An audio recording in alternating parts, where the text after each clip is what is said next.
Thank you. In the name of God, the compassionate, the merciful, thank you, Madam President, for your valuable effort to promptly convening this emergency meeting in your capacity as the President of the Security Council.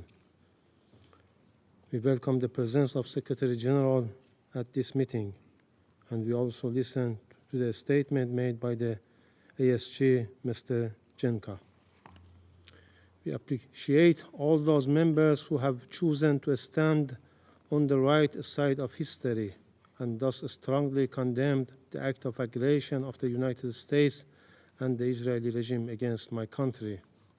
Madam President, I address this Council today for the third time since the brutal aggression against my country, first by the Israeli regime on June 13th and now by the United States. I speak with utmost urgency and grave concern on behalf of our people, a peace-loving nation of nearly 100 million people. Today, another stain was recorded in the political history of the United States.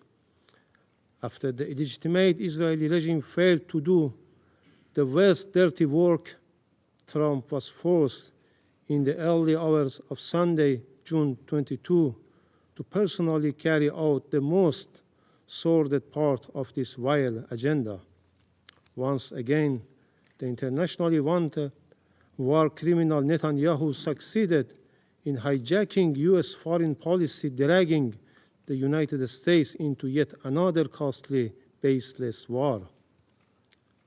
America has once more recklessly chosen to sacrifice its own security merely to safeguard Netanyahu. Once again, the world has witnessed the blatant corruption of the U.S. political system and its leaders. As an independent, peace-seeking nation, the Islamic Republic of Iran had repeatedly warned the warmongering U.S. regime to refrain from stumbling into this quagmire. Even though Iran reserves its full and legitimate right under international law to defend itself against this blatant U.S. aggression and its Israeli proxy, the timing, nature, and scale of Iran's proportionate response will be decided by its armed forces.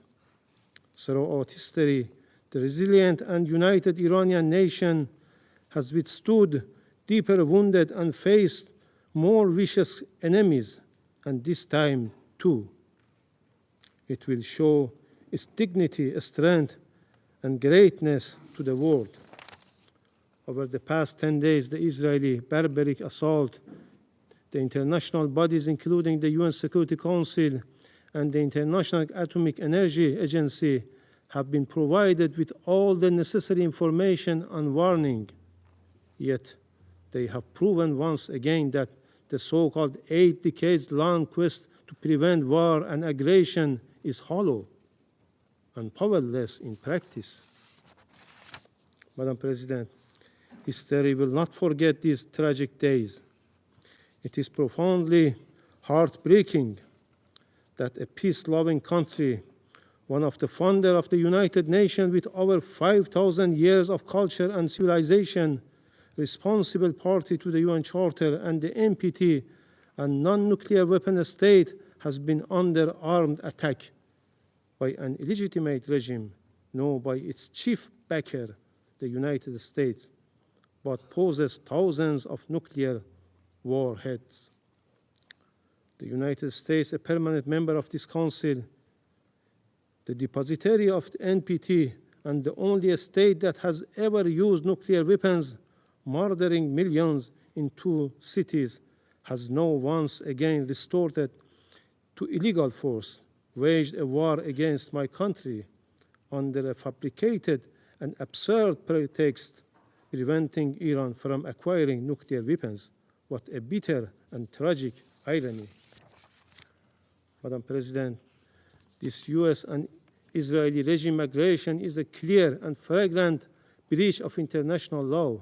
It breaches the preliminary norms of prohibition of aggression and the very fundamental principles enshrined in the UN Charter, namely Article 2.4, which categorically prohibits the threat or use of force against the sovereignty and territorial integrity of any member state. This illegal act also violates the Charter, a statute of the IAEA, relevant resolution of the Agency General Conference, Security Council Resolution 487 and 2231, as well as the NPT itself. Colleagues, while the representative of the United States continues to make baseless accusations against Iran, the international community is well aware of the well-documented and dark record of military intervention, illegal use of force against other sovereign states, and sponsorship of terrorism by the United States in the Middle East and across the world. The facts speak for themselves. All U.S. allegations against Iran are unfounded, with no legal basis, and politically motivated. One clear example is the horrific and cowardly assassination of martyr Major General Qasem Soleimani and his companions. He was cowardly and deliberately assassinated while visiting Iraq at the formal request of the Iraqi government. This crime, carried out by the United States forces on direct order of the then President of the United States, who yesterday again claims the responsibility for such a heinous crime. Major General Soleimani remains a hero for our people and the nation in the region for countering terrorist groups, in particular Daesh.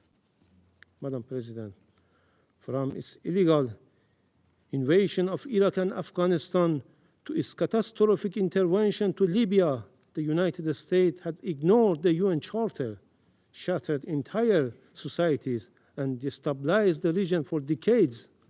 The people of these countries continue to pay the price for these reckless policies. Madam President, Israeli attack on June 13 and the U.S.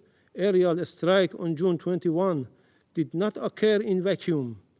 They are a direct result of the illegal and politically motivated actions of the United States and its European partners, the United Kingdom, France, and Germany, as well as biased conduct of the IAEA Director General. Undoubtedly, the United States, the UK, and France, three permanent members of this council, along with the Israeli regime and the IAEA General Director, will bear full responsibility for the death of innocent civilians in Iran, especially women and children, and for destruction of vital civilian infrastructure. Madam President, Iran was preparing for the next round of diplomatic engagement with the United States on June 15, only for Israel to strike Iran 2 days before those talks could take place. In fact, Israel decided to destroy diplomacy. The so-called offer of diplomacy was nothing more than a deceitful policy to mislead the international community. This week, as our foreign minister held talks with the E3 European Troika and the European Union, the United States decided to destroy the diplomacy. What conclusion can be drawn from this situation? From the perspective of Western countries, Iran must return to the negotiation table. But as Iran's foreign minister mentioned, how can Iran return to something it never left, let alone? Madam President, the pattern is evident. The NPT, a cornerstone of non-proliferation regime, has been manipulated into a political weapon.